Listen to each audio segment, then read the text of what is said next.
बातचीत करती है। कितना तो है, कितना तो है जगदीप का वाला अरे अभी बसे गेम बढ़ाइए थोड़ा सा। नारायण श्रीमन नारायण लक्ष्मी नारायण श्रीमन नारायण थोड़ा गेम कम करिए।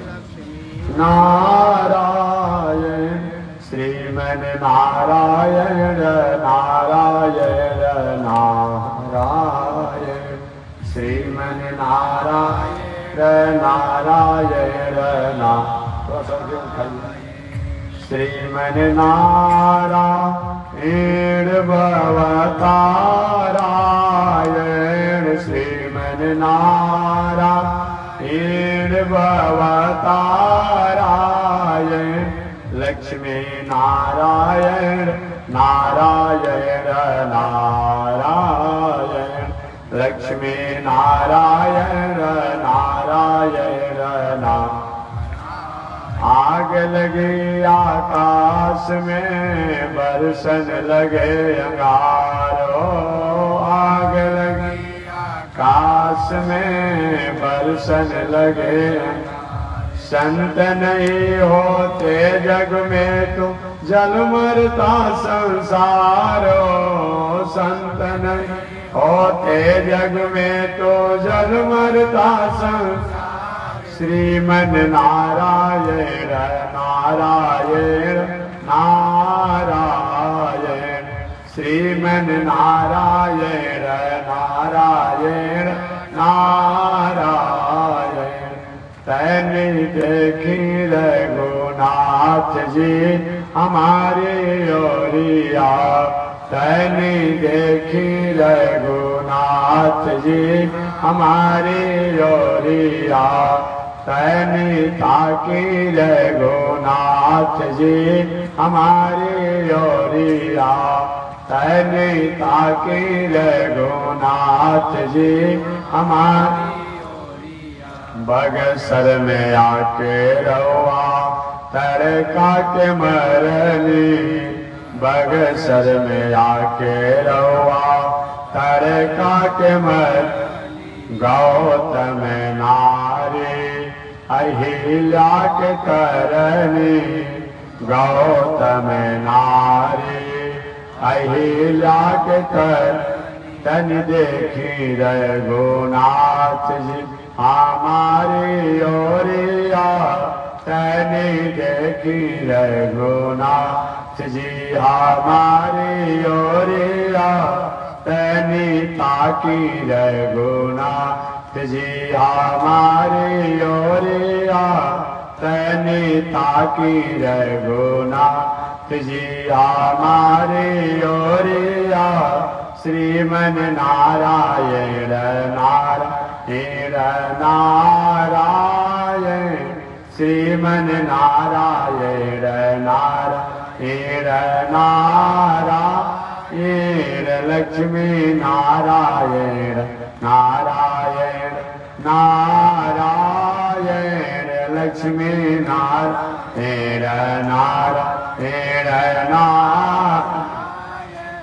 बोलिए श्री लक्ष्मी नारायण भगवान की अनंताचार्य कृपया वेदांत द्वय पारगम रामकृष्णांग सद्भक्त विश्वक्सेन मुनिं भजे। काषायं यज्ञसूत्रं शुचिवपुषि तथा चोर्ध्वपुण्ड्रं च भाले। यस्यास्ते दक्षहस्ते कलिकुमतिगिरीन्द्रेन्द्रवज्रं त्रिदण्डम्। संसाराग्नि प्रशान्त्यै वृतजलममलं दारुपात्रं पवित्रं।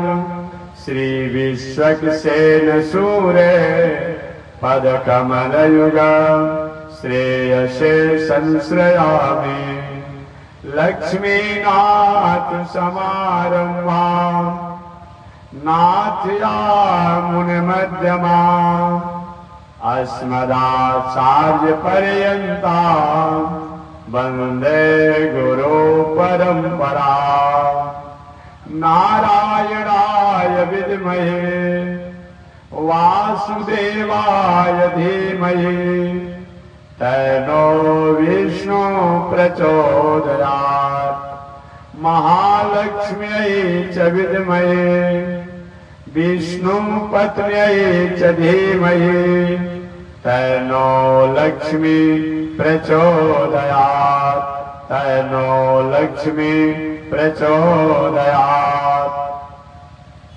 परमाराध्य श्री लक्ष्मी नारायण भगवान प्रातः स्मरणीय पूज्य आचार्य श्री के जुगल चरणों में कोटिशा नमन। भगवत भागवत आचार्य कैंकर्य पारायण महानुभाव। अभी आप द्वारिकापुरी की पावन भूमि से चलकर आए हुए अनंत श्री विभूषित श्री स्वर्ण तीर्थ जगन्नाथ मंदिर वेंकटेश मंदिर पीठाधीश्वर जगत गुरु रामानुजाचार्य स्वामी बद्रीनाथ वर्माली जी द्वारा अपने कथा श्रवण किया होगा। उनसे पहले प्रयागराज की पावन भूमि से चलकर आए हुए श्री राधा माधव पीठाधीश्वर जगत गुरु रामानुजाचार्य स्वामी मुक्तिनाथ जी महाराज द्वारा अपने कथा श्रवण किया होगा। कल से इन पावन भूमि पर 12 बजे से 1 बजे तक दिल्ली की पावन भूमि से चलकर आए हुए श्री लक्ष्मी नारायण मंदिर पीठाधीश्वर जगत गुरु रामानुजाचार्य स्वामी गोपाल कृष्ण जी महाराज द्वारा कथा श्रवण करेंगे 12 बजे से 1 बजे तक। और 1 बजे से 2 बजे तक हरिद्वार की पावन भूमि से चलकर आए हुए श्री माया मधुसूदन पीठाधीश्वर जगत गुरु रामानुजाचार्य स्वामी बैकुंठनाथ जी महाराज द्वारा कथा श्रवण करेंगे 2 बजे से 4 बजे तक। प्रयागराज की पावन भूमि से चलकर आए हुए श्री राधा माधव पीठाधीश्वर स्वामी मुक्तिनाथ जी महाराज द्वारा कथा होगी। और 4 बजे से 5 बजे के बीच में 5, सवा 5 लगभग यहीं समय रहेगा। 4 बजे से 5 बजे के बीच में मैं भी 2-4 शब्दों को निवेदन करूंगा। तो कल से ही समय रहेगा। तो आप 12 बजे से 5 बजे के बीच में जब जिसको मौका मिले इस कथा पंडाल में प्रवचन पंडाल में सादर आमंत्रित हैं। चलिए आज मैं भूमिका के रूप में पावन कथा को निवेदन करता हूं। हम और आप यहाँ पर बैठे हैं ठीक इसी प्रकार से एक बार भगवान श्री कृष्ण की पावन सभा, इस सभा का नाम है सुधर्मा नाम की सभा। समूह की कथा पंडाल नाम है। भगवान श्री कृष्ण इस सभा में बैठ करके संबोधित करते थे। उस सभा का नाम है सुधर्मा नाम की सभा। सुधर्मा नाम की सभा में भगवान श्री कृष्ण बैठे थे। सारी प्रजा जनता द्वारिकापुरवासी भगवान श्री कृष्ण के परिवार के लोग सब लोग बैठे थे। भगवान श्री कृष्ण ने कहा, हे महानुभाव, हमें 2 बात आपसे कहना है। कोई भी व्यक्ति 2 बात कहता है तो कोई न कोई एक घटना लेकर आता है, कोई नई संदेश लेकर के आती है, नई प्रेरणा लेकर के आती है। 2 शब्द का मतलब ही होता है कोई कोई बहुत बड़ा उपलब्धि की बात जानना। कोई व्यक्ति बहुत बड़ा आदमी हो, जानते हैं कि बहुत चशीर से सारी साधन संसाधन से संपन्न है सभी प्रकार से, न उसके पास रुकने का समय है, न खाने का समय है, न बैठने का समय है, न बोलने का समय है। तो क्या आदमी कहता है, मैं आपसे 2 बात कहना चाहता हूँ, 2 शब्द बोलना चाहता हूँ। क्या 2 शब्द बोलता है? वो नहीं बोलता। ये उपलक्षण है 2 शब्द आपसे बात करना, क्योंकि जानता है कि मेरे पास बहुत समय नहीं है। कोई बहुत बड़ा आदमी हो, मैं बस 2 घूंट पानी पी लीजिए, 2 बार भोजन कर लीजिए। 2 बार भोजन करता है? नहीं करेगा। कोई चलने वाला कोई बड़ा आदमी प्रतिष्ठा बहुत समय नहीं पास है, अच्छा 2 दिन थोड़ा सा चल लीजिए वहां पर। ये उपलक्षण है। उपलक्षण का मतलब क्या होता है? कहा जाता है कुछ अलग है और होता है कुछ अलग। विशेष परिस्थिति में कोई न कोई घटना और सूचना लेकर के दो शब्द आता है। हमारे भारतीय दर्शन में शब्दों का बहुत बड़ा महत्व है। भारतीय दर्शन में एक बार जब भी हमारे शास्त्रों में बात आती है तो कोई न कोई घटना, प्रेरणा, संदेश लेकर के आते हैं। किंतु परंतु लेकिन जब आता है तो कोई न कोई बात को, रहस्यमय तत्वों को उजागर करने के लिए आता है हमारे भारतीय दर्शन में। उसी प्रकार से कोई कहीं दो शब्द बोलना चाहते हैं, इस शब्द बहुत बड़ा गूढ़ शब्द बोलेगा, रहस्यमय शब्द बोलेगा। भगवान श्री कृष्ण अपनी सुधर्मा नाम की सभा में बैठे क्योंकि हे महानुभाव, मैं बस दो शब्द कहना चाहता हूं। ठीक है, कहा जाए। भगवान श्री कृष्ण ने कहा, जीवन में धन हो जाए, जीवन में बल हो जाए, जीवन में पद हो जाए, जीवन में रूप वैभव ऐश्वर्य हो जाए।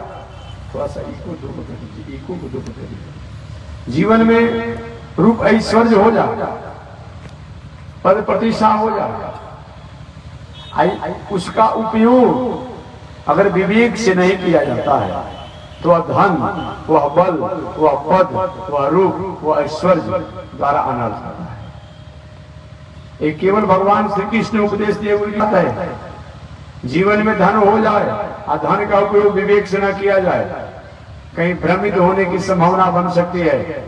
जीवन में बल हो जाए और बल का विवेक से उपयोग न किया जाए, उस बल द्वारा मिसयूज हो जाएगा। जीवन में पद हो जाए और पद का विवेक से उपयोग न किया जाए, कहीं मिसयूज हो जाएगा। जीवन में ऐश्वर्य, सौंदर्य, लामड़ हो जाए तो भी उसका उपयोग विवेक से करना चाहिए। अन्यथा नहीं करते हैं तो कहीं न कहीं भटकने की संभावना बन सकती है। ये बताया गया। भगवान ने उपदेश दिया, बालक को कहीं कहिए ग्राउंड से बाहर जाकर बाल लिया करो, समझा, एक नहीं जाकर ढेर हो कर वहाँ से जाओ, ये सब एक आदमी सब होने को जाओ उधर, बहुत स्कूल है, कर तो मैंने बाहर कहिए दीजिए, चलता रहेगा, चल जाओ निकलो वहाँ से, बस एक वो नहीं, वो जो बालक जो है साइकिल में जो बालक वो पर है, यहाँ तो शांति से बैठिए क्यों जाओ। आप लोग देखते नहीं, आपको दिखाई पड़ जाता है। असली उधर की तरफ हमारा तो है ना, आप इधर देखे हैं, इसी चंचलता के कथा में भंग हो जाता है ना। तो चलिए, तो अच्छा बात है। तो हम शीलता ही हैं कि अपने आप को भाई जनाने के लिए तो जनाएंगे। चलिए, तो मैं निवेदन करना चाहता हूँ, तो आप समझेंगे एक केवल भगवान श्री कृष्ण का उपदेश नहीं है, हम हर मनुष्यों को, हर स्त्री पुरुषों को, हर बालक वृद्धों को भी ये जीवन में अपने आप में इसको ध्यान यकीन करना चाहिए। क्या चीज? जीवन में धन हो जाए, बल हो जाए, पद हो जाए, रूप वैभव हो जाए, ऐश्वर्य कीर्ति हो जाए। इसका उपयोग अगर हम विवेक से नहीं करते हैं तो वह धन, वह बल, वह पद, वह रूप, वह वैभव, वह ऐश्वर्य कहीं हमारे द्वारा गलत करा देगा। आज जो कुछ भी उपद्रव होते हैं धन के कारण ही तो होते हैं।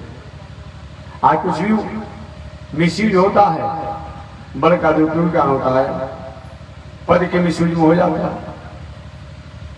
आप अपने शरीर को स्वच्छ रखिए, साफ सुथरा रखिए, लेकिन आयासी और विलासी और रसिक अश्लील स्थिति को प्राप्त करने के लिए कभी भी आप अपने ऐश्वर्य, अपने स्वरूप को मत कीजिए, न तो कहीं भटकने की संभावना बन सकती है। कुछ लोग सुने, कुछ लोग नहीं सुने, भगवान तो उपदेश दिए। कुछ लोग सुने, कुछ लोग नहीं सुने, कुछ लोग माने, कुछ लोग नहीं माने। कुछ लोगों ने पूछ दिया, प्रभु ये बताया जाए ना कि विवेक काहे भ्रष्ट होता है। इस विवेक के भ्रष्ट हो जाने से ये पांचों का दुरुपयोग हो जाता है। तो कहीं 5 को दुर्गुण अगर आ जाएगा, चाहे देवराज इंद्र में आ जाए, कुबेर में आ जाए, या किसी में आ जाए, वो व्यक्ति को बर्बाद होने से रोका नहीं जा सकता है, विवेक को भ्रष्ट होने से रोका नहीं जा सकता है। एक तो बताना नहीं, सरकार द्वारा रोज रोकथाम लगा रही है। सोन इस पार चल रहा है, उस पार झारखंड है, इस पर बिहार है। सरकार इस पर रोक लगाए तो इस पर पवन करके आ जा रहे हैं, बोरा में लेकर बहवा कर आ जा रहे हैं। ये बताना है हमको, बताइए ना। और आपको समझने में बाकी रह गया होगा। ऐसा मत कीजिए, हो गया तो हो गया, और मत कीजिए। अरे भाई, इतने बड़े आदमी, ये मानव शरीर का ही स्वरूप होता है? नहीं, ठीक है, जो बीत गई सो बात गई, अब ना निशानी, अब ना निशानी। क्योंकि लोगों का प्रश्न आता है, महाराज जी हमारा लड़का अपना हमारे पास में नहीं रह गया है, बिगड़ गया, क्या कर रहा है भाई? तो गलत खान पान हो गया, उठन बैठन हो गया, क्यों हो गया भाई? ये समझा जाए। एक शराबी व्यक्ति भी, याद रखिएगा, एक शराबी व्यक्ति भी नहीं चाहता है कि हमारा बेटा भाई परिवार शराबी बने। एक गंजेड़ी व्यक्ति भी नहीं चाहता है कि हमारा बेटा भाई परिवार कहीं हमारे जैसा हो जाए, हमसे आगे हो जाए। एक जुआखोर, एक जुआखोरी करने वाला व्यक्ति, जुआ खेलने वाला व्यक्ति नहीं चाहता है कि हमारा बेटा भाई इत्यादि एक गलत मार्ग में हो जाए। एक गलत आचरण में जीने वाला व्यक्ति जो है, वो भी नहीं चाहता है कि हमारा बेटा बेटी कहीं गलत मार्ग पर अधिकारी हो जाए। इसी का नाम धर्म है। धर्म माने मंदिर में जाना तो धर्म होता ही है, मंदिर में जाना भी धर्म होता है, दीपावली महोत्सव मनाना धर्म होता है, छठ मनाना भी धर्म होता है, शिवरात्रि मनाना भी धर्म होता है। ये केवल धर्म मान इतना ही नहीं होता है। जिस आचरण, जिस कर्म, जिस व्यवहार से हमें प्रतिकूलता प्रतीत हो रही है, हमारे परिवारों में किसी प्रकार के वैसी दुर्गुण आ जाए तो हमें नफरत महसूस होती है, अनुभव होता है, वह बर्ताव और व्यवहार नहीं करना, इसी का नाम धर्म है। इसी का नाम धर्म है। आपकी बेटी बहू के प्रति किसी की भावना, किसी की निगाहें अगर कहीं ठीक नहीं होती है तो मन में थोड़ी सी उदासी होती है उस व्यक्ति के प्रति। मन में थोड़ा सा उदासी होता है, क्या मेरे प्रतिष्ठा से खिलवाड़ कुछ व्यक्ति कर रहा है? तो आप भी दूसरे की बेटी बहू के प्रति ऐसी भावनाएं न रखिए, यही धर्म है। यह धर्म को मान लिया गया, इस कथा को सुन लिया गया तो कथा कहीं बाकी नहीं रह गई, कि धर्म कहीं बाकी नहीं रह गया, कि पूजा कहीं बाकी नहीं रह गई। ये जान जाना, आपके परिवार को कोई गलत मार्ग में भटकाना चाहता है, आपके मन में क्षोभ होता है, दूसरे के बेटा परिवार को गलत मार्ग में मत भटकाइए, गलत संरक्षण मत दीजिए। यही तो धर्म है, यही धर्म है। आई हमने जान लिया तो धर्म को हमने छोड़ा नहीं, हमने धर्म को प्राप्त कर लिया। आत्मन प्रतिकूलाने परेशान न समाचरे, आत्मन प्रतिकूलाने परेशान न समाचरे। आत्मन, आपके लिए, आपकी आत्मा के लिए, आपकी प्रतिष्ठा के लिए, आपके आबरू के लिए, आपकी मर्यादा के लिए, आपके लोगों के लिए जो कष्टकारक हो, अपमानजनक हो, नुकसान पहुंचाने वाला हो, परेशान दूसरे के साथ न समाचरे, वह आचरण न करे, इसी का नाम धर्म है, इसी का नाम कथा है। भगवान श्री कृष्ण कथा सुना रहे थे, सुधर्मा नाम की सभा में संदेश दे रहे थे। कुछ बालकों ने कहा कि विवेक क्यों भ्रष्ट होती है पिताजी? शाम जी ने पूछा, और लोगों ने तो खड़ा हुआ कि शाम जी ने पूछ दिया, पिताजी विवेक भ्रष्ट क्यों होती है? भगवान ने कहा कि 5 गो दुर्गुण अगर इंद्र में आ जाए, कुबेर में आ जाए, तो उनको भी मैं बचाने नहीं जाता हूं, बचा नहीं पाता हूं, उनको बर्बाद होने से कोई रोक नहीं सकता है। वो 5 दुर्गुण कौन है? एक दुर्गुण वही है जो झूम बराबर झूम शराबी, ये आ जाएगा तो बर्बाद होने से धन संपत्ति ऐश्वर्य कीर्ति को कोई रोक नहीं सकता है, विवेक को भ्रष्ट होने से कोई रोक नहीं सकता है। एक भी इतिहास आप नहीं बताएंगे कि किसी किसी का 10 गो 12 गो 15 गो 20 गो कहीं पूरे भाई को मिलाकर कन्या हो और कन्या के विवाह करने में कहीं दिवालिया हो गया हो। दिवालिया नहीं होगा, गरीबी आ सकती है, दीनता आ सकती है, अपने आप में थोड़ी सी स्थिति डाउन हो सकती है कन्याओं के विवाह करने के कारण। लेकिन आपने सैकड़ों उदाहरण सुना होगा कि जिसमें ये दुर्गुण आ गया वो व्यक्ति को एकदम बर्बाद होने से कोई रोक नहीं सकता है। अनेक उदाहरण गांव जवार जिला में सुनने को देखने को मिलता है। तो शराब का नशा, वेश्यावृत्ति, गलत मार्गों में आचरण जीवन जीना, जुआखोरी को नहीं। आज तो थोड़ी सी दुर्गुण कुछ महानुभाव में हो गया है। मैं चाहूंगा थोड़ा सा विचार कर लीजिएगा भाई आप लोग, तो हमको बुलाए या कहीं भी मैं कहते रहता हूँ। कुछ लोग क्या जुआ तो नहीं खेलते हैं। अभी दीपावली बीता ना जी, बड़े बड़े शहरों में लोग तो कहते हैं कि दीपावली के दिन अगर जुआ खेलने से लक्ष्मी जी प्रसन्न होती है। ऐसा मान के बहुत लोग जुआ खेलता है दिवाली के दिन, कहता है कि लक्ष्मी जी प्रसन्न होती है। नहीं नहीं, लक्ष्मी जी प्रसन्न नहीं होती है। लक्ष्मी जी का 2 को सवारी है। क्या है जी? लक्ष्मी जी का 2 सवारी है। एक सवारी क्या है? वो लोग तो जो लोग उल्टा खान पान जुआ इत्यादि जो करते हैं भगवान नारायण, और भगवान नारायण के संदेशों से अलग रहते हैं, वेद से अलग रहते हैं, धर्म से अलग रहते हैं, संस्कृति से अलग रहते हैं, संस्कार से अलग रहते हैं, सभ्यता से अलग रहते हैं, तो लक्ष्मी जी उस समय उल्लू की सवारी करते हुए उनके पास रहती है। उनका बुद्धि विवेक धर्म कर्म सब भ्रष्ट हो जाता है।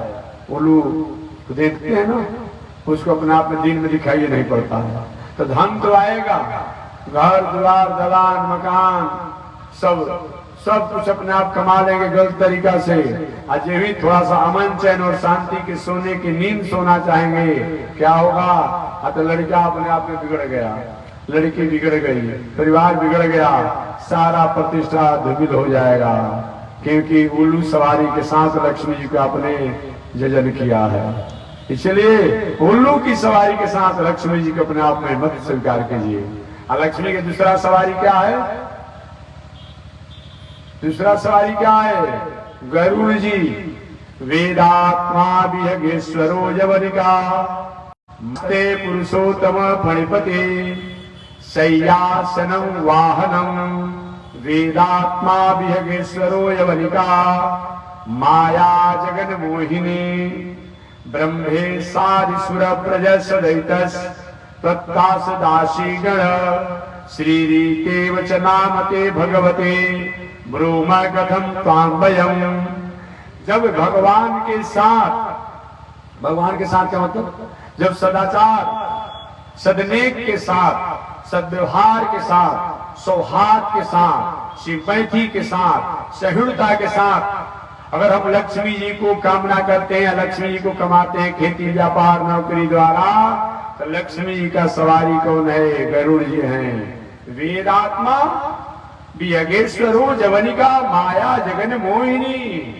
वो जब लक्ष्मी जी गरुड़ पर सवारी होती है अपने आप वेद आत्मा, तो गरुड़ जी के पंख शरीर यजुर साम अथर्व ये चारों वेद निकलते रहते हैं। वेद का मतलब विद ज्ञान धातु से वेद बनता है। तो हमारे परिवार में धन तो होगा, बल तो होगा, पद तो होगा, रूप तो होगा, ईश्वर तो होगा, कीर्ति तो होगा, लेकिन उसका मिसयूज नहीं होगा। कहीं आवश्यकतामंद जो लोग होंगे उनकी हम सहायता करेंगे। जिसके पास घर नहीं होगा कहीं घर की सहायता कर देंगे, किसी के पास स्वास्थ्य की सहायता चाहिए दवा की व्यवस्था कर देंगे, किसी कन्याओं का विवाह कर देंगे, किसी बालकों की शिक्षा की व्यवस्था कर देंगे। ऐसी आवश्यकतामंदों की सहायता होगी। जब लक्ष्मी जी का सवारी गरुड़ जी रहते हैं तो यही काम होता है, अच्छा काम में धन रहेगा। और जब लक्ष्मी का सवारी जब उल्लू रहता है तो धन तो आएगा, लेकिन कहाँ चला गया कैसे चला गया पता ही नहीं चलेगा। इसलिए बताया गया है कि अपने आप 5 को दुर्गुण आ जाए तो विवेक को भ्रष्ट होने से कोई रोक नहीं सकता है। वो 5 दुर्गुण कौन है? शराब की नशा, वेश्यावृत्ति की नशा, जुआखोरी की नशा। तो कभी भी जुआ नहीं खेलना चाहिए। देहातों में कहीं कहीं परंपरा हम देख रहे हैं कि मंदिर का बरौंदा हो, मंदिर का चबूतरा हो या घर का बरौंदा हो, और क्या करता है लोग? बैठ करके ताश खेलता है, ताश का पत्ता नाश कर सकता है, टाइम पास करता है। ट्रेन में चलेगा तभी ताश खेलेगा, और कहीं अपने आप में द्वार पर रहेगा तभी ताश खेलेगा। तो याद रखिए, ताश में कलयुग का वास होता है। ताश जुआ में लक्ष्मी जी की बड़ी बहन जेठी जानी के अपने आप में निवास होता है। अभी कल या परसों न दीपावली किया था, परसों था दीपावली, परसों था। तो परसों क्या आपने किया, कौन सा आपने पर्व मनाया? दरिद्रा निसारणा। लक्ष्मी जी की बड़ी बहन का नाम क्या है? दरिद्रा देवी है, उनको जेठी जानी भी कहते हैं। कभी कभी किसी घर में थोड़ी सा सुंदर होता है कि जेठी जानी की कृपा हो गई इस घर पर है। जेठी जानी मैंने दरिद्रा देवी। लक्ष्मी जी की बड़ी बहन का विवाह, लक्ष्मी जी की बड़ी बहन का नाम क्या है? जेठी जानी है अपने आप में, बड़ा है लक्ष्मी जी से। इनका विवाह हुआ था एक ऋषि, सबको नाम ऋषि का नाम याद नहीं, ऐसा है अपने आप में, जो बनारस में चंद्रावती नदी के तट पर रहते थे, नाम उनका नहीं याद पड़ा। विवाह पहले तो नहीं हो रहा था, अब विवाह जब नहीं हो रहा था तो नहीं हो रहा था, अपने आप किसी तरह से ब्रह्मा जी देवताओं ने मिलकर के विवाह तो करा दिया। उन ऋषि से नाम उनका भी हमको नहीं आ रहा। तो चंद्रावती नदी के पांव तट पर ऋषि तपस्या करते थे। जब अपना विवाह हो गया तो ऋषि तो अपने आप विदग्ध थे, सहस्त्र शिखा पुरुष, सहस्त्राक्ष, सहस्त्रपात इत्यादि करते थे। हिरण्य वर्णाम हरिणीम सुवर्ण रजत सृजाम, ऐसा करते थे। अब जब ही अपने आप में ताम आवह जात वेदो लक्ष्मी अनपगामिनी यश्याम हिरण्यम निंदेयम गामस्वम पुरुषानाम, लक्ष्मी अनपगामिनी, ये अपने आप में लक्ष्मी अनपगामिनी। हमारे घर में ऐसी लक्ष्मियां हैं जो दरिद्रा देवी जेठी जानी से अलग हो। यही प्रार्थना करते थे ऋषि, स्तुति करते हुए, वेद का पाठ करते हुए। और जब ऐसे पाठ करते तो लक्ष्मी जी की बड़ी बहन से विवाह हुआ था अपने आप में, अब उनको अपने हृदय में दर्द हो जाता है और बेहोश होकर गिर जाती अपने आप। ऋषि भी पूछते कि पहले से तुम्हारा कोई ऐसा रोग था क्या? कि महाराज पहले से रोग तो नहीं था। तो कैसे हमारे घर में तुम्हारा रोग पट गया, कैसे आ गया? कि महाराज आप ही इसका कारण है। अच्छा, मैं कैसे कारण हूँ? तो जब आप वेदों का स्वाध्याय करते हैं और जब आप कहते हैं, और तो मैं बर्दाश्त कर लेती हूँ, कि जब आप कहते हैं कि ताम आवह जात वेदो लक्ष्मी अनपगामिनी यस्याम हिरण्यम निंदेयम गामस्वम पुरुषानाम, महाराज आप कहते हैं कि हे लक्ष्मी जी, हमारे घर में आप अपनी बड़ी बहन जेठी जानी दरिद्रा देवी से अलग हो करके, जुदा हो करके आप आइएगा तो हमारे हृदय के धड़कन बढ़ जाता है। महाराज आप ही मेरे रोग के कारण हैं। तो ऋषि ने कहा तुम स्वस्थ कैसे होगी? कि आप पूजा पाठ धर्म कर्म करना छोड़ दीजिए, वेद का स्वाध्याय छोड़ दीजिए, बस स्वस्थ हो जाएंगे। ऋषि ने कहा नहीं होगा, भले तुमको छोड़ना पड़ेगा, लेकिन मैं अपने आप नहीं छोड़ सकता हूँ। वही ऋषि ने उनको छोड़ दिया, त्याग दिया, और वो चली गई ब्रह्मा जी के पास। बाबा मेरा विवाह आपने क्या किया ऋषि के साथ, मेरे गले में तो संकट डाल दिया आपने। मैं कहाँ रहूं? मेरे निवास बताया जाए, मेरे पति बताया जाए, मैं विवाह कीजिए कहीं पर, मैं कैसे रहूंगी? तो ब्रह्मा जी ने कहा कि जो लोग शराब पीते हैं, जुआ खेलते हैं, हिंसा करते हैं, कोर्ट कचहरी का दुर्व्यसन जो है, कोर्ट कचहरी का सहारा लीजिए न्याय के लिए। परेशान करने के लिए, सताने के लिए इसका सहारा मत लीजिए। ऐसे लोग जो है ताश खेलते हैं, जहाँ हिंसा होता है, ऐसे जहाँ होता हो वहीं पर तुम्हारा निवास होगा। उसी समय से लक्ष्मी जी की बड़ी बहन जेठी जानी जी वहीं पर निवास कर गई। तो जो लोग ऐसे करते हैं, ताश का पत्ता नाश का पत्ता, धर्मराज युधिष्ठिर जैसे धर्मात्मा सत्यवादी जुआ खेलने के कारण जब सर्वस्व अपने संपत्ति को समाप्त कर सकते हैं, तो हम और आप कौन होते हैं? इसलिए अगर कहीं किसी महानुभावों द्वारा होता होगा ऐसा कि द्वार पर टाइम पास करने के लिए ताश खेलते होंगे, तो हम निवेदन करना चाहेंगे, आग्रह करना चाहेंगे, सुझाव देंगे, सलाह देंगे कि आपको पढ़ने और सुनने की अच्छी कथा है, इच्छा है और खेलने की, तो आप क्या करिए, आप रामचरितमानस द्वार पर रख दीजिए। एक आदमी पढ़िए या कम से कम 10 आदमी सुन लीजिए। इससे कुछ बनेगा नहीं तो बिगड़ने वाला भी नहीं है, बिगड़ने वाला नहीं है, क्योंकि जो आप काम करते हैं वो ठीक नहीं है। तो विवेक के भ्रष्ट होने के 5 दुर्गुण हैं। कौन कौन? शराब की नशा, वेश्यावृत्ति की नशा, जुआखोरी की नशा, हिंसा की नशा और कोर्ट कचहरी का दुर्गुण, दुर्व्यसन। न्याय के लिए कोर्ट कचहरी का सहारा लीजिए, लेकिन दूसरे को परेशान करने के लिए कभी भी कोर्ट कचहरी का ही दूसरे का खेत खलिहान दखल किए हुए हैं और कोर्ट कचहरी लड़ रहे हैं, ऐसा मत कीजिए। हमेशा मैं कहता हूं, अनीति के वृक्ष पर, अनीति के वृक्ष पर पाप का फल के सुख का स्वाद बहुत दिनों तक टिकाऊ नहीं होगा, लाभप्रद नहीं होगा, आनंदप्रद नहीं होगा, सुखप्रद नहीं होगा। कुछ दिनों के लिए तो आप हरा भरा चहल पहल हो जाएंगे, लेकिन इसके द्वारा लाभप्रद, आनंदप्रद, सुखप्रद नहीं होगा। इसलिए अनीति द्वारा कभी जीवन जीने की कोशिश नहीं कीजिए। आगे लोगों ने पूछा कि 5 गो दुर्गुण नहीं आवे, इसका क्या उपाय है? तो भगवान ने कहा इसके लिए तो 7 गो सूत्रों को जीवन में उतारना पड़ता है। पिछले पड़ाव पर मैं व्याख्या कर चुका हूं, तो प्रसंग बस में सुना रहा हूं। 7 गो सूत्र अगर जीवन में आ जाए तो 5 गो दुर्गुण आने की संभावना नहीं होती है। वो सबसे प्रथम का है जीत आसनो, अपना बैठक बाजी शुद्ध कर लीजिए। बैठक बाजी का बहुत बड़ा महत्व होता है। महाभारत आपने पढ़ा होगा, सुना होगा। इसमें भीष्माचार्य महाराज 58 दिनों तक बाण सैया पर पड़े थे। महाभारत संग्राम पूरा हो चुका था, पांडव लोग विजय को प्राप्त कर चुके थे। एक दिन भगवान श्री कृष्ण के साथ पांडव लोग कुरुक्षेत्र के मैदान में गए और जाकर के भीष्माचार्य को उन्होंने प्रणाम किया।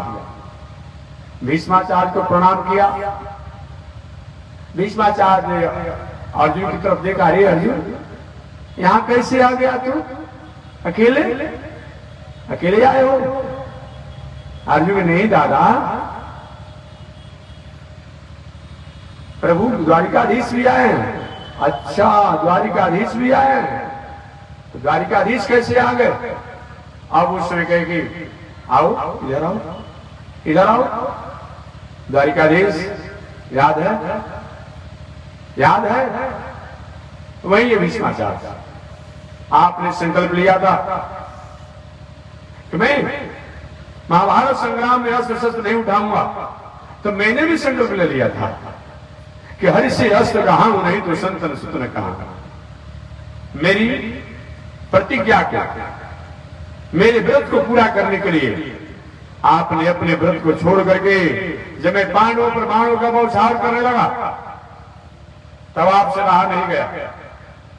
आपको समझ में आया कि ये बाबा पूरे पांडवों को विनाशित कर डालेगा क्या? आपने क्या किया? रथ के टूटे हुए पहियों को लेकर के और मेरे तरफ वापस चला मारने के लिए। महाराज कहीं आप अपने आप गजराज के समान थे, ये भीष्माचार्य कहते हैं भगवान श्री कृष्ण को। कहीं आप गजराज थे तो मैं कहीं सिंह से कम नहीं था। सिंह जानते हैं ना, कितना भी बड़ा गजराज हो, हाथी हो, मतवाला हो, लेकिन सिंह जो है झपट करके उनका मस्त प्रहार करता है और जो मत चुनता है उसी को पीने लगता है, पीने लगता है। और मतवाला हाथी कितना भी सुकुड़ जाता है, अपने आप संकुचित हो जाता है, चिढ़ाने लगता है, गिर जाता है। कि कहीं आप मतवाले हाथी थे तो मैं भी कहीं अपना आप सिंह सिंह। गोविंद याद है? हमारे तरफ आप जब रथ के टूटे हुए पहियों को चक्र के समान लेकर अपने आप घूमने आने लगे, चलने लगे, आपका पीतंबर नीचे गिरा हुआ था, घुंघराला बाल आपका अपने आप नेत्रों तक आया हुआ था। उस ठंडा के समय में, उस जाड़े के समय में आपके मुखमंडल पर पसीना टपक रहा था। नीम फल के समान ओष्ठ, मोती के समान दांत, ग्रीवा सुंदर, सुगा के ठोर के समान आपके नासिका अपूर्व छवि को प्राप्त कर रहा था। गोविंद भले आदि स्वरूप में आए हैं, लेकिन मैं आपको वही स्वरूप का दर्शन कर रहा हूं और मैं आपको प्रणाम कर रहा हूं। आगे भीष्माचार्य ने कहा, पांडव इनको पहचानते हो? अर्जुन कह रहे इनको कौन नहीं पहचानेगा। भीष्माचार्य ने अर्जुन से पूछा, पांडवों से पूछा कि इनको पहचानते हो? हाँ महाराज, इनको कौन नहीं पहचानेगा। नहीं नहीं अर्जुन, जितना तुम पहचानते हो, जितना तुम जानते हो, उतनी ही नहीं है। ये संग्राम महाभारत जो हुआ, इसमें तुम विजय प्राप्त नहीं किए हो। ये विजय प्राप्त कराने वाले, करने वाले तो ये हैं, तुम तो निमित्त मात्र हो। अभी जनरेटर चल रहा है ना, आज जनरेटर वहां से कनेक्शन हटा देता प्रकाश रहेगा। ये माइक बोल रहा है ना, वहां से कनेक्शन हटा दिया आवाज होगा। और कोई कहेगा नहीं माइक ही अपना बोल रहा है। नहीं नहीं, वहां से कनेक्शन है। भीष्माचार्य ने कहा कि संग्राम में तुम भले ही थे, लेकिन विजय दिलाने वाले तो यही हैं। ये केवल विजय दिलाने वाले नहीं हैं, पूरे जगत के नियामक को नियंता हैं, अखंड है, अविनाशी हैं। इनके भक्ति विलास से ही सारा दुनिया अपने आप में सब कुछ होते रहता है। इनको क्या तुम मानते हो? अभी क्या मानते हैं? अपना खसम खास मानते हैं। एक तरह से अर्जुन के भगवान श्री कृष्ण क्या लगते थे? कुछ लगते थे ना। हम उस भाषा को माइक से नहीं बोलते, कभी कभी आपको इशारा कर देते हैं। क्या लगते थे भाई?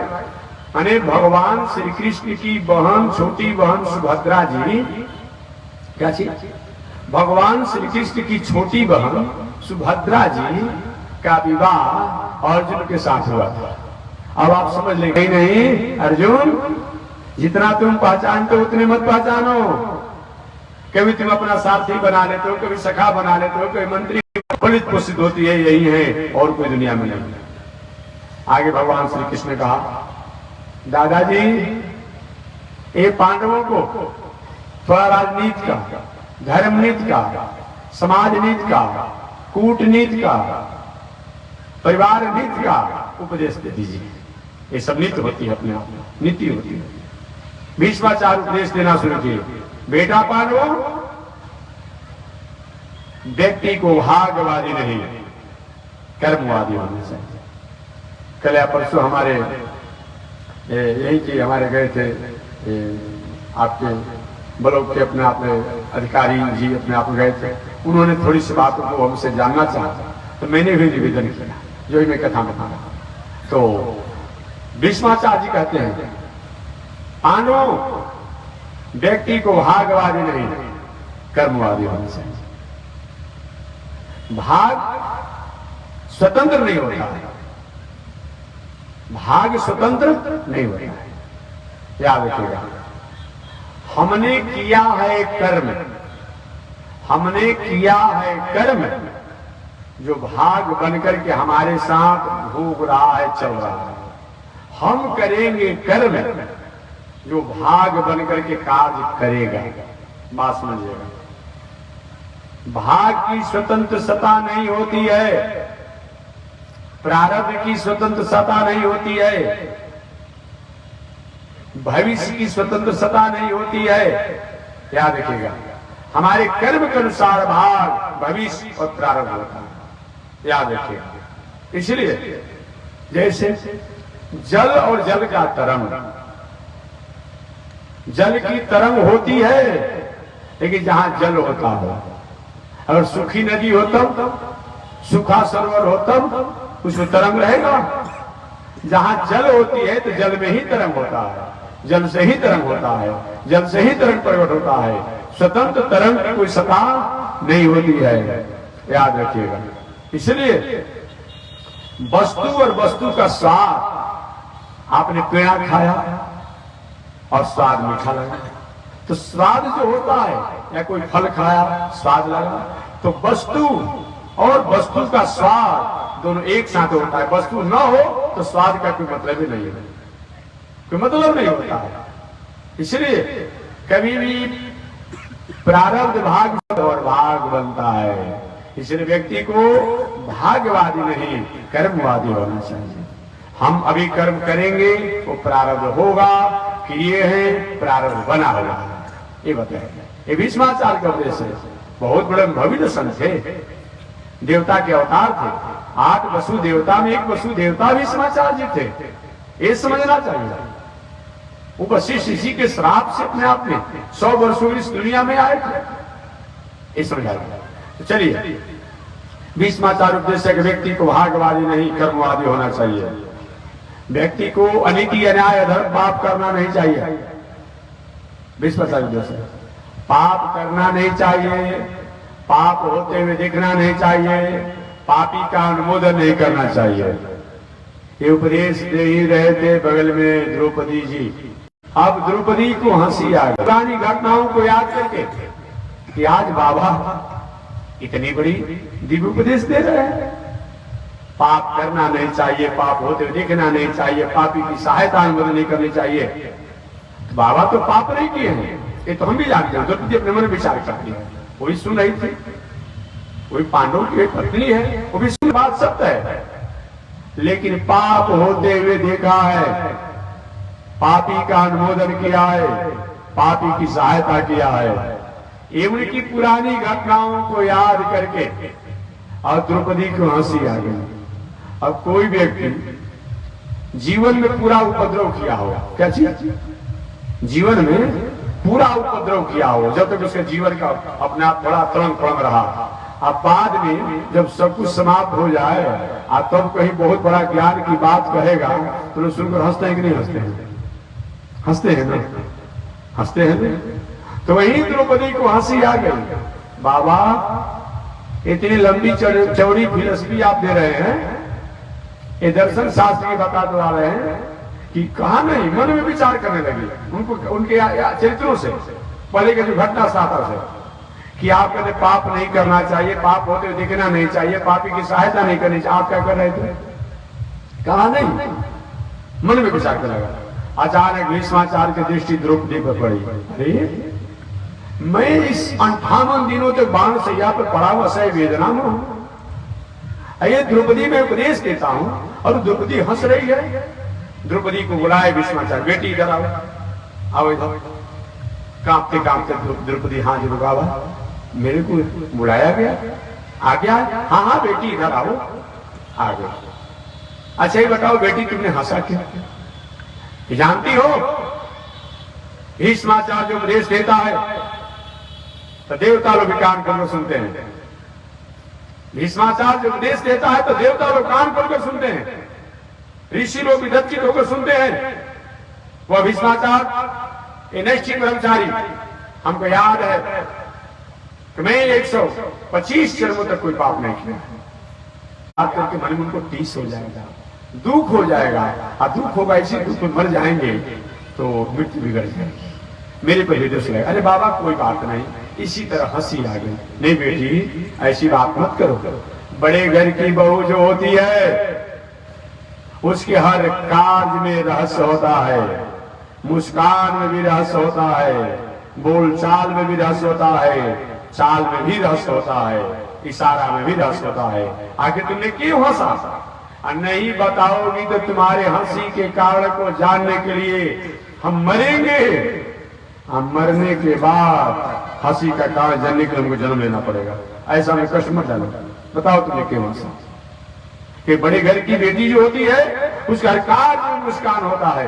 एक पौराणिक कथा सुना दूं, आज की बात मैं नहीं कह रहा हूं कि रास्ते में चल रहे हैं अपने आप में, हाँ ये हंसी मजाक हो रहा है, बहुत पढ़े लिखे एडवांस से शिक्षित हैं, ये गरिमा ही नहीं है। नहीं नहीं, माताओं को तो विशेष करके अपने आप अपनी गरिमा में रहना चाहिए। हमेशा मैं कहता रहता हूं, हमेशा जब मैं कहीं रहता हूं तो नारी देश की वह शक्ति है, भाग जगाने वाली, दिल नहीं दिमागों में जो आग लगाने वाली। नारी एक ऐसी है, माताएं कैसी है, वो चाहे तो अपने आप में राम कृष्ण को, वामन को इस संसार में जन्म देने वाली है, ये नारी ही देती है। भगवान राम मर्यादा के अपने आप में अवतार माने जाते हैं, भगवान श्री कृष्ण कृपा के अवतार माने जाते हैं। वाम भगवान जो अपने आप में इस सहजता सरलता के, अपने आप कमलता के जो एक उदाहरण माने जाते हैं, कहीं न कहीं माताओं की ही कृपा है। इतना ही नहीं, चाहे हमारे बड़े बड़े संत हो, महात्मा हो, चाहे हमारे पूज्य गुरुदेव परम पूज्य श्री त्रिदंडी स्वामी जी महाराज जैसे उच्च कोटि के सदाचारी सन्यासी ब्रह्मचारी हो, वो कहीं न कहीं माताओं की कृपा से हो रहा है। जितनी सीमा में माताएं अपनी गरिमा को समझती है, उतना ही इनकी सीमा नहीं है, इतनी सीमा नहीं है। इसलिए और दुनिया जो कुछ भी हो, लेकिन माताओं की गरिमा का बहुत बड़ा महत्व है। इसलिए सारा दुनिया जहां बदलना है बदलते रहे, लेकिन माताओं को तो अपनी सीमा, अपनी मर्यादा और गरिमा में ही रहनी चाहिए। याद रखना, माताओं का हर चीज अपने आप में रहस्यमय होना चाहिए, उसका कुछ न कुछ रहस्य होना चाहिए, ये बताया गया है। ऐसा विचार करके तो मैं निवेदन करना चाहिए, पौराणिक कथा सुनाकर तब प्रसंग बस में आ जाऊंगा और अपने अंतराल में कथा करूंगा समय को। रामायण की कथा आपने सुना होगा, उसमें तो नहीं है, अनंत रामायण में अपने आप में भगवान श्री राम लंका पर चढ़ाई करके रावण जैसे दुराधर्ष वीर को मार डाले थे। कुंभकर्ण का भी समापन हो गया था, मेघनाथ का भी समापन हो गया था, अक्षय कुमार इत्यादि सब लोग पलायन हो गए थे। कुछ बच्चे कुछ वीर जो थे वो विभीषण जी के पक्ष में आकर के अब संतावना और शांति को प्राप्त करते थे।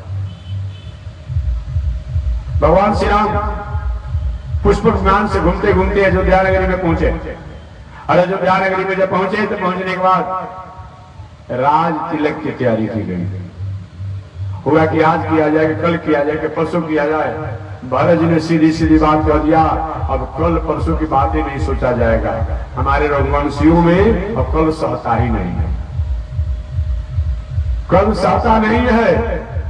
कल होना था राम जी को राज तिलक, का हो गया वनवास, कल की बात नहीं होगा। ऐसे भी कहा जाता है, कल करो से आज करो, आज करो से अब, कहते ना आप लोग।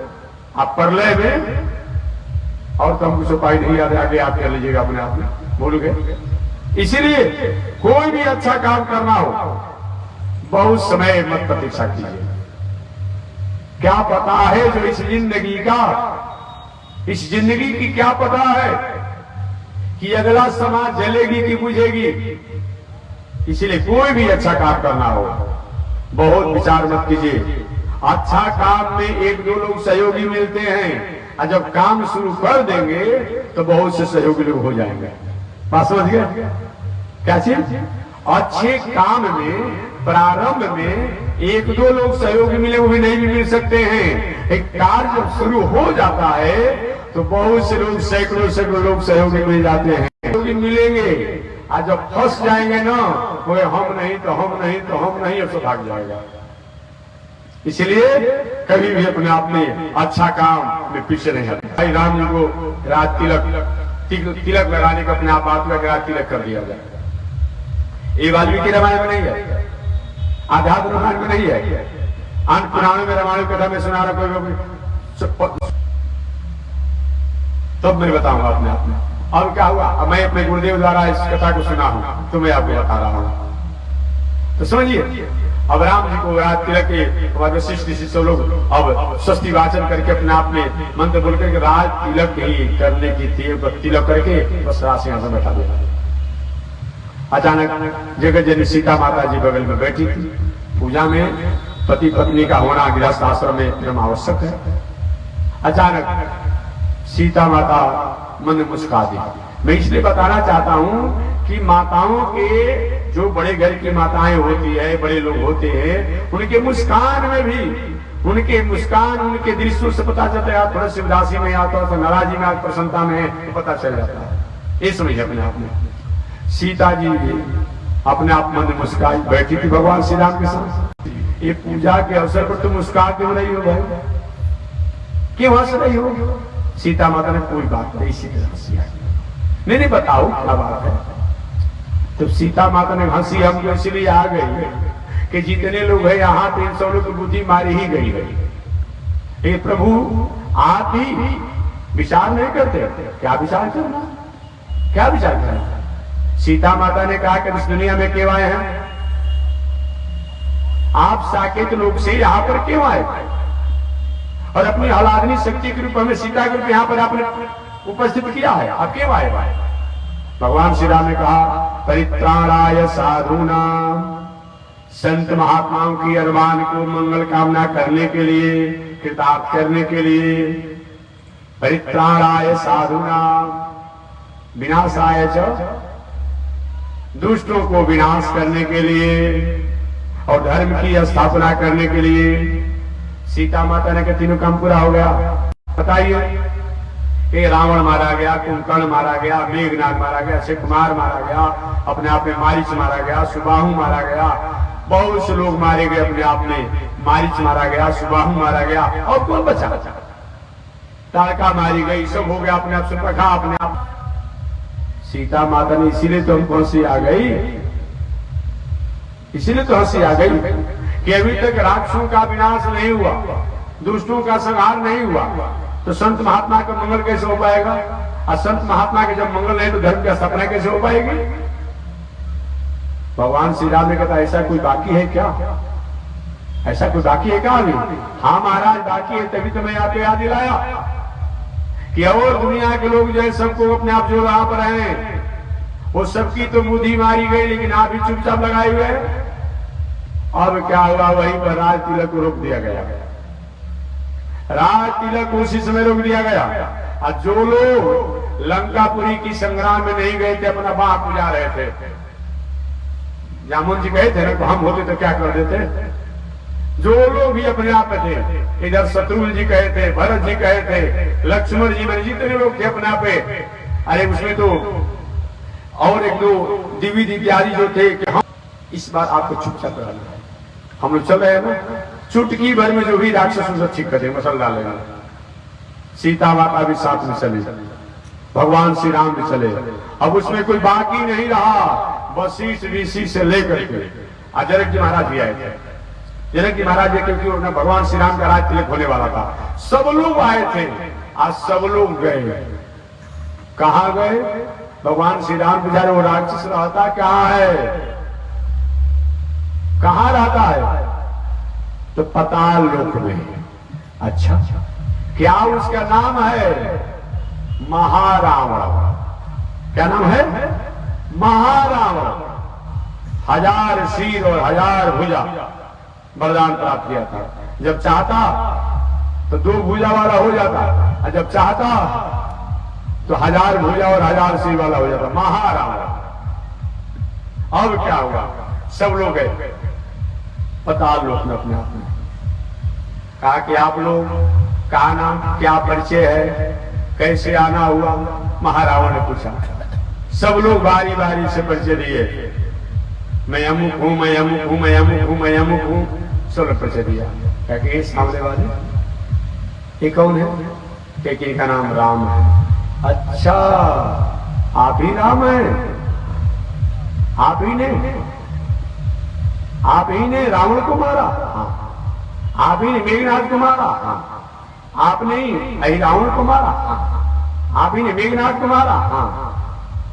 कैसे आना हुआ? कि महाराज हम संकल्प लिए हैं कि जब तक पृथ्वी पर राक्षसों का, दैत्यों का या तो समन करेंगे, या तो दंड देंगे, या तो उनको अनुशासित करेंगे। अगर नहीं करें तभी ठीक है, और नहीं तो अपने आप युद्ध करें। संग्राम युद्ध करने आए हैं। हाँ, युद्ध करने आए हैं। कैसे युद्ध करना चाहते हैं कि आप ही बता दें कैसे करना चाहते हैं। मैंने सिद्ध युद्ध करना चाहते हैं, हथियार से करना चाहते हैं कि शरीर से करना चाहते हैं? कि महाराज हथियार से करना चाहते हैं। अब क्या हुआ? महारावण जो है बड़े जोरों से, सब लोग थे, सब बाह भुजा बुझा रहे थे, बड़े जोरों से श्वास लिया और हंसा। क्या चीज? हंसा बड़े जोरों से, बड़े ठहाका लगा करके। और जो लोग जहां से आए थे वो जो उड़कर चले गए। अब कोई बाकी नहीं रहा। बात समझिएगा। लक्ष्मण जी से लेकर के, भरत जी से लेकर के, हनुमान जी से लेकर के, अंगद जी से लेकर के, जमान जी से लेकर के, सुग्रीव जी से लेकर के, और विभीषण जी से लेकर के, और दिव्य जो भी कोई बाकी नहीं रह गया। सब लोग अपने आप उड़ गए। समझिए, उसकी कभी कभी तूफान आता है तो उड़ जाते हैं लोग। तो उसकी हंसी से इतना श्वास निकला, उसी में सब उड़कर अपने लोग चले गए। बचा कौन? एक भगवान श्री राम बचे, एक जगत जननी सीता जी बचे। हाँ, यही एक लीला है। और तो सब बटोरे ही बाहर आया था जहां तहां मुड़ गया अपने आप चला गया। यही एक वीर है अपने आप में, यही एक वीर है। बताओ क्या चाहते हो? तो महाराज आपसे मैं जुड़ सकता, भगवान श्री राम भी हैरान हो गए। अब ऐसा भला बात माने आश्चर्य की बात है ना, हनुमान से लेके भरत से सब लोग पलायन हो गए। यही एक वीर, क्या चाहते हो? संग्राम करना। वही महारावण का और भगवान श्री राम का संग्राम हुआ, और संग्राम में महारावण ने कुछ देरों के लिए भगवान श्री राम को मूर्छित और निश्चेष्ट कर दिया। क्या चीज? मूर्छित और निश्चेष्ट कर दिया, बेहोश कर दिया। उस समय जगत जननी सीता माता जो है काली कराल बदना, क्या चीज? काली कराल बदना, काली का रूप बना करके, विकराल रूप बना करके, और वही महारावण के हथियारों से ही महारावण का वध किया। और वध करने के बाद अपने आप में वही भगवान कुछ देरों के बाद जगतजननी सीता माता ने अपनी आराधनी शक्ति द्वारा भगवान श्री राम को पुनः अपने आप में उस स्थिति को प्राप्त कराया। कुछ समय के जो मूर्छित थे, ये प्रभु अब चलिए, अब राज तिलक आप हो गए। अब जब तक दुष्ट नहीं मारा जाता, और आप आए थे कि राक्षसों को संहार करके ही, और तब मैं देवताओं को मंगल करके अतः धर्म की स्थापना करूंगा, अब आप चलिए। वही भगवान श्री राम अपने आप में अयोध्या में आए, तब उनका राज तिलक हुआ। तो मैं कहना चाह रहा था कि बड़े लोगों की, माताओं की मुस्कान में भी रहस्य होता है। आज की बात मैं छोड़ दिया हूं अपने आप में, ये पते नहीं चलता है कि कौन अपने आप क्या है, ये पता ही नहीं चलता था। एक बार मैं ट्रेन की यात्रा कर रहा था, एक बार मैं ट्रेन की यात्रा कर रहा था, कभी कभी व्यवहारिक बातें कर रहा था। एक बार ट्रेन की मैं यात्रा कर रहा था, तो ट्रेन की यात्रा में अपने आप में, और जो पति पत्नी दोनों बगल में बैठे थे, वो कह के संतोष जी आ गया। मालूम पड़ा कि अपने नौकर को बुला रही है। अरे ये क्या हो रहा है भाई, यही धर्म है। अब उसी को भी प्रसन्न था, पढ़ा लिखा था, आजकल के आधुनिक एजुकेटेड था अपने आप में, लेटेस्ट एजुकेटेड था अपने आप में, उसी प्रसन्न था। लेकिन जानना चाहिए, आत्मनामम गुरुर नामम नाति की पीड़ा। अपना नाम, गुरु का नाम, बड़े बेटा का नाम, पत्नी का नाम, पति का नाम नहीं लेना चाहिए। ऐश्वर्य कीर्ति हरास होता है।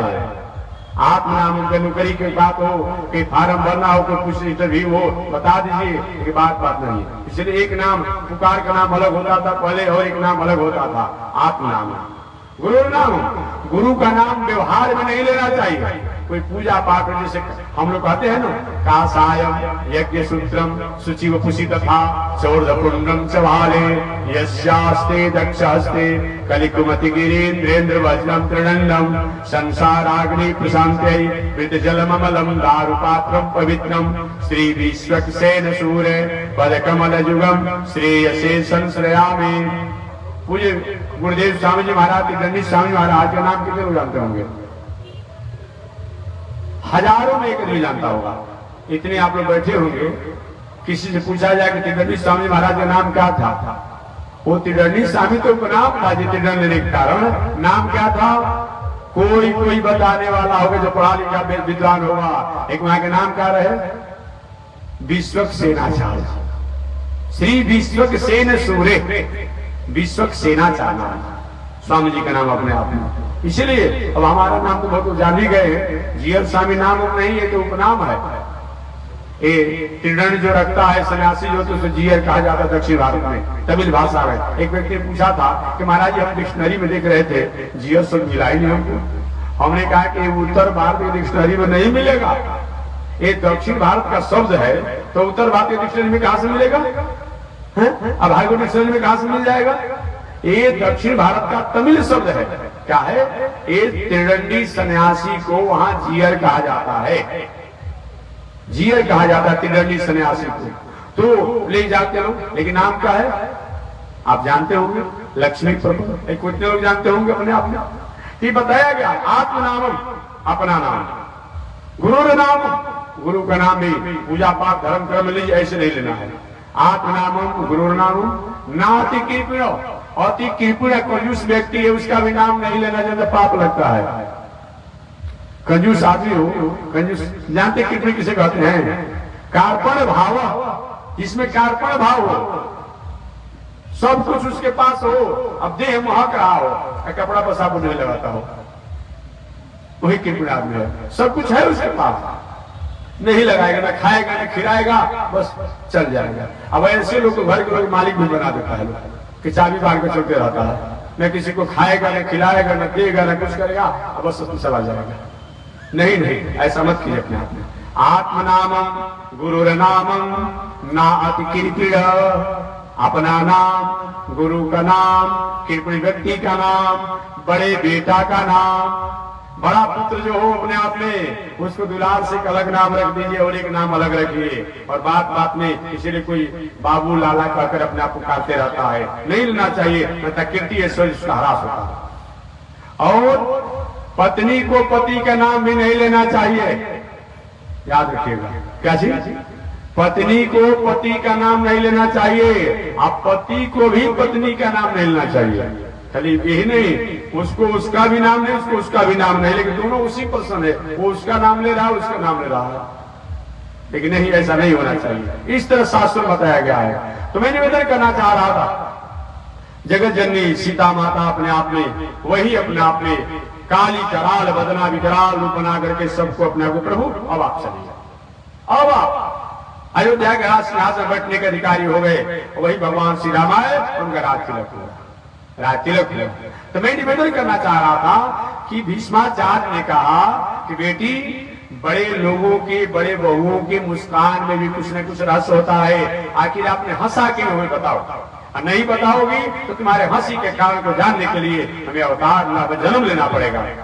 तब वही द्रौपदी ने कहा, बाबा अभी मेरे पति देव को आप इतना लंबा चौड़ा फिलसफी सुना रहे थे, दर्शन शास्त्र सुना रहे थे, पाप करना नहीं चाहिए, पाप होते हुए दिखना नहीं चाहिए, पापी की सहायता नहीं करनी चाहिए, आप क्या कर रहे थे? आपने पाप तो नहीं किया है, लेकिन पाप होते हुए आपने देखा है, पापी की आपने सहायता किया है। एक बार अगर आप कौरवों को, दुर्योधन को खबरदार दुर्योधन, पांडवों के साथ ऐसा व्यवहार करोगे तो मेरे समान कोई खराब आदमी नहीं होगा, बुरा आदमी कोई नहीं होगा, मेरे समान अपने आप में कोई ऐसा नहीं होगा, तुरंत दुर्योधन मान जाता। हिम्मत तो उसकी हिम्मत थी ही नहीं, लेकिन अन्याय होते रहा, अत्याचार होते रहा, द्रौपदी का मेरे वस्त्रों को खींचा जा रहा था, मुझे बेइज्जत किया जा रहा था, नग्न किया जा रहा था, और आप बाबा उसी सभा में थे जब मैंने आपको पुकारा भी, आपने सिर को नीचे कर लिया। क्या ये नियम आप लागू नहीं होगा? पाप आपने किया तो नहीं है, लेकिन पाप होते हुए आपने देखा है और पापी का आपने अनुमोदन किया है, ऐसा आपने क्यों किया? भीष्माचार्य जी रोने लगे कि बेटी, वही तो आज फल है कि नैष्ठिक ब्रह्मचारी भीष्माचार्य आज 58 दिनों से बाणसैया पर पड़ा हुआ है। मैं चाह करके भी पापी व्यक्ति को पाप होने से रोक नहीं पाया। द्रौपदी ने कहा, बाबा ऐसा आपने क्यों किया, ये मैं जानना चाहती हूँ। तो भीष्माचार्य ने कहा, मैं पापी व्यक्ति के पास बैठता था, यही सिद्ध करना था, मैं पापी व्यक्ति के पास मेरा उठन बैठन था, इसीलिए मैं ऐसा होने से नहीं रुक पाया। ऐसा आपने उठक बैठक किया क्यों अपने आप में, क्यों ऐसा रखा? कि इसका कारण मैं पापी व्यक्ति का भोजन खाया था, अतः चाह करके भी मैंने अनिति अन्याय को रोक। तो मानव जीवन में 5 वो दुर्गुण न आवे और विवेक पवित्र हो, इसके लिए 7 वो सूत्रों को स्वीकार करना पड़ता है। तो कौन कौन? जीत आसन हो, अपना आसन बैठक बाजी पवित्र होना चाहिए। जीत श्वास हो, मन वाणी शरीर पर किसी की अनिष्ट की भावना नहीं होना। जीत आसन हो, जीत श्वास हो, जीत क्रोध हो, और कारण अपना लोभ, अपने फायदा और दूसरे को नुकसान पहुंचाने के लिए, दूसरे को घाटा पहुंचाने के लिए क्रोध मत कीजिए। क्रोध तो करना ही चाहिए, बिना क्रोध के काम चलेगा? यही कोई उपद्रव करेंगे तो हम चुप लगाएंगे, डांटेंगे। इसलिए सभी क्रोध नरक का द्वार नहीं है, लेकिन जिस क्रोध के द्वारा अपने आप अपना तो लाभ हो और दूसरे का नुकसान हो। हमेशा हंसने के लिए एक बात मैं कहता हूँ, यही पर कोई व्यक्ति यहाँ से पहले निकले, कथा से पहले आती से आ जाकर दूसरा का जूता नापने लगे। अब कोई व्यक्ति को छनक हो जाए तो हो सकता है कहीं बदलाव हो जाए, हो जाए रे भाई जी यहाँ भी यही काम कर रहे हो, और व्यक्ति नाराज हो, पहचानते नहीं हो कितने बड़े घर के हैं। अरे भाई पहचानते तो इसीलिए तो मैं कह रहा हूँ, तुम अपना जूता पहनो, दूसरे क्यों पहन रहे हो? अब वो नाराज हो जाएगा, आपको कुछ गाली देने लगे, वो कामात क्रोध हो भी जाए।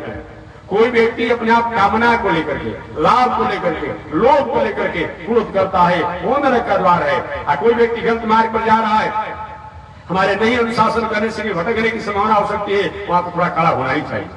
हम नहीं कहते हैं, भगवान श्री राम कहते हैं समय के अनुसार में यदि खल दंड कर्म नहीं तो रहा तो भ्रष्ट हो स्तुति मार्ग ये बताया। तो जितासनो, जित श्वासो, जित क्रोधो, जितेंद्रिय, चाहे कहीं भी रहे, कितनी भी विषम परिस्थिति में रहे, एक इंद्रियों को संयम रखिए, भटकने मत दीजिए, बिगड़ने मत दीजिए। जितासनो, जित श्वासो, जित क्रोधो, जितेंद्रिय, जित आहारो, भोजन भी पवित्र होना चाहिए, अजित व्यवहार हो, अव्यवहार भी पवित्र होना चाहिए, अजित संगो, असंगत भी पवित्र होना चाहिए। ये 7 गो सूत्र अगर जीवन में आ जाए तो विवेक भ्रष्ट नहीं होगा, अब 5 गो दुर्गुण आने की संभावना नहीं रहेगी। आगे भगवान से कृष्ण से पूछा गया, प्रभु ये बताइए ना, ये 7 सूत्र आएंगे कैसे?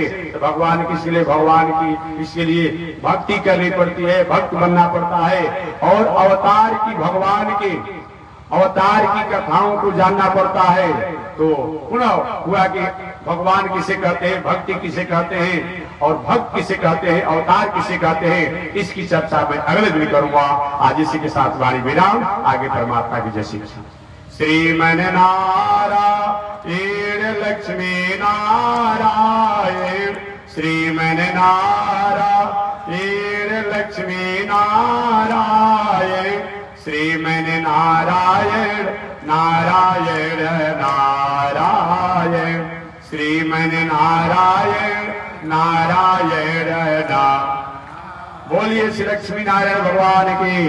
आजकार भगवान रामानुजाचार्य स्वामी महाराज की, विश्व वंदनाचार्य श्री त्रिदंडी स्वामी महाराज की। हरि ओम। शांति ही शांति ही शांति।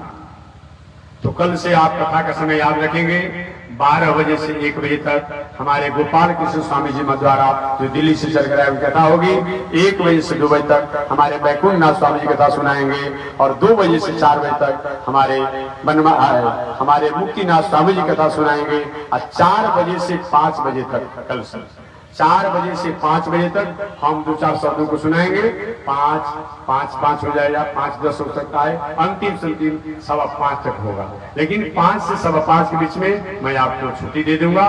तो 4 बजे से 5 बजे तक हमारी कथा होगी, और प्रातः काल की आरती 7 बजे के बाद और 8 बजे के भीतर हम लोग करने की कोशिश करेंगे। तो समय मिलेगा तो 7 बजे के बाद और 8 बजे के भीतर आप प्रातः काल भगवान की आरती में सादर आमंत्रित हैं। जय श्रीमन नारायण। बस आरती का दर्शन किया जाए, आगे परमात्मा की जय श्री कृष्ण।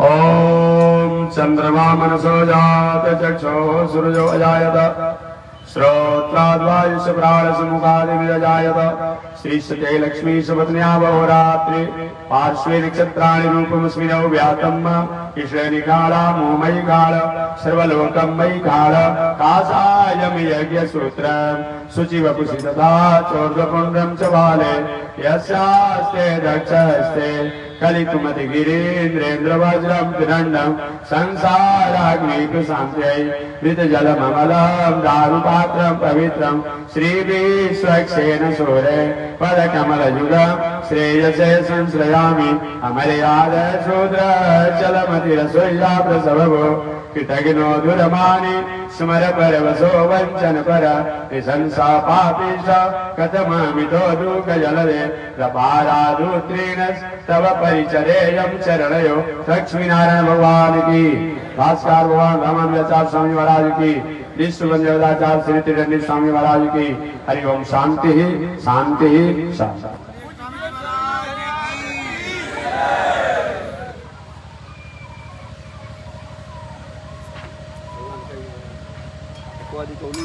लेकिन गाना भजन मत बजाओ, उसमें कहाँ से मोबाइल बजाओ, कहा नहीं बजा तो नहीं है।